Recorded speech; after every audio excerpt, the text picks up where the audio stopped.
Brian Nelson, welcome to 7:30. Thanks so much for having me. You're here leading a big delegation from the US Treasury. Why are you all here to discuss banking in the Pacific? Yeah, I think it's really important for two critical reasons. One, U.S. is a Pacific nation. We obviously are invested in making sure that families can receive money from their diaspora family members, because that's so critically important to people.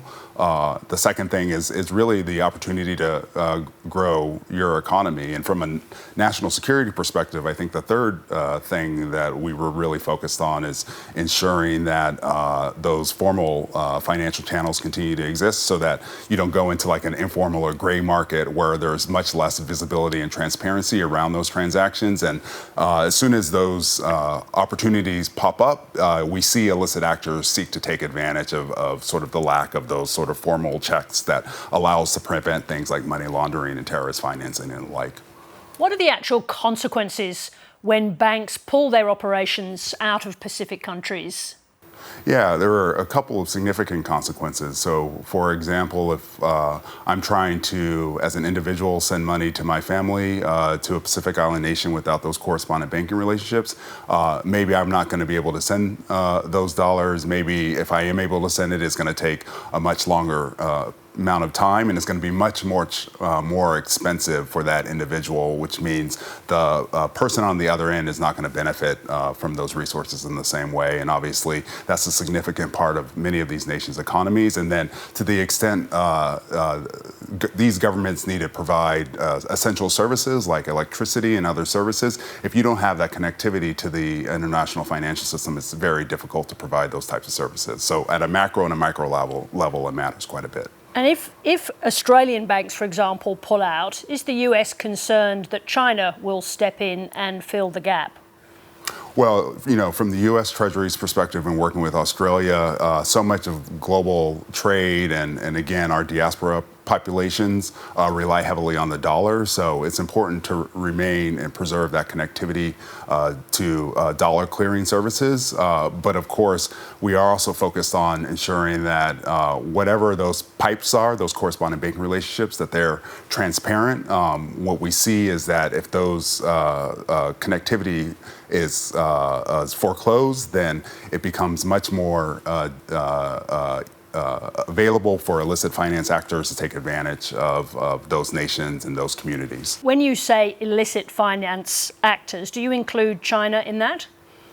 Well, I think when I think about illicit finance actors, we worry about terrorists, we worry about transnational criminal organizations, we worry about fraudsters, there's sort of a range of actors. I think in the context of China specifically, the thing that we've been talking to them about is concern about how they have allowed for goods that are supporting Russia's war in Ukraine, for example, to flow through their system. But as we think about sort of illicit finance risk, we think about sort of the range of illicit activity that could occur. Sure. So there's criminal activity, but let's talk about it from a geostrategic point of view. We're very focused on that in Australia.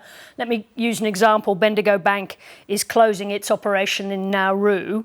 So is the US threatened by Nauru then signing an MOU with the Bank of China, for example?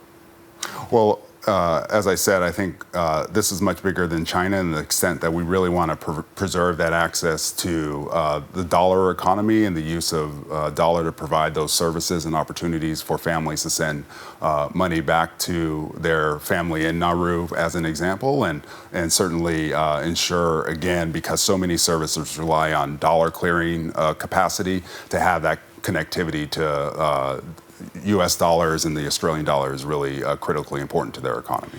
But is this about ensuring that the people in Pacific countries can get access to the global financial system, or is it about defending the supremacy of the US dollar within the global system?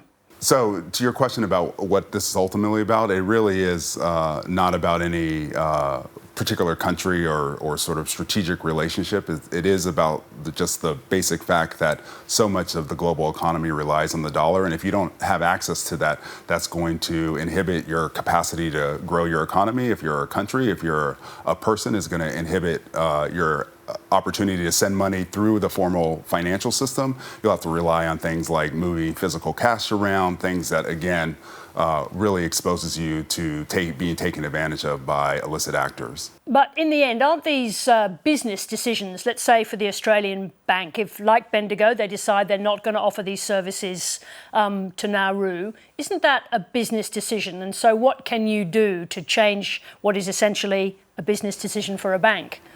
Absolutely, and it's a great question. And obviously, we don't direct business decisions, but part of the theory of bringing financial institutions, regulators, government officials, the multinational banks all into a room is to talk about whether there are things and investments we can make to make providing these services to these small island nations more effective and efficient.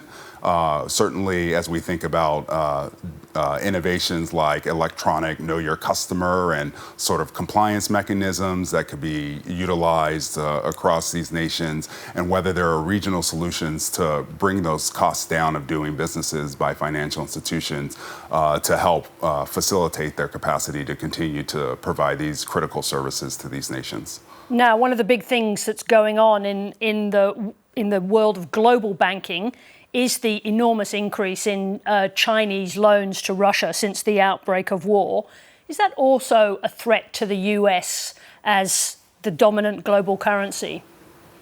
I don't think it's a threat to the U.S. as the dominant global currency, but what we are talking with our Chinese counterparts with, and Secretary Janet Yellen at the US Treasury has been to China twice recently to address exactly this issue, is from our perspective, we have to restrain Russia from having both the financial capacity, but specifically importing the goods that they need in order to further prosecute this horrendous war in Ukraine. And we saw the attack on the children's hospital in Ukraine.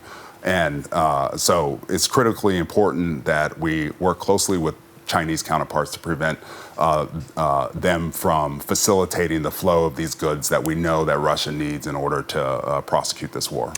Let me just ask you about that, because the sanctions regime is part of your mandate. Yes. While there has been some impact from the sanctions, we can see that the Russian economy is doing well. It's growing more than quite a lot of European economies. It's been able to retool its military. Are they just now beyond the reach of sanctions having a decisive effect on this war? You know, I think we are having a significant impact. We've immobilized $300 billion of Russian assets. We have capped their capacity to generate revenue through the sale of its energy, through oil and petrochemical sales.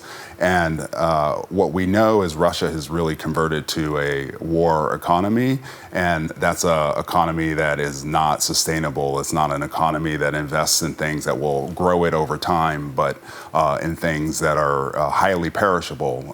And so even as Russia is making that investment today, that's not an investment for the future, and it's not an investment that's sustainable over the long term. Brian Nelson, thank you very much indeed for joining us. Thank you for having me.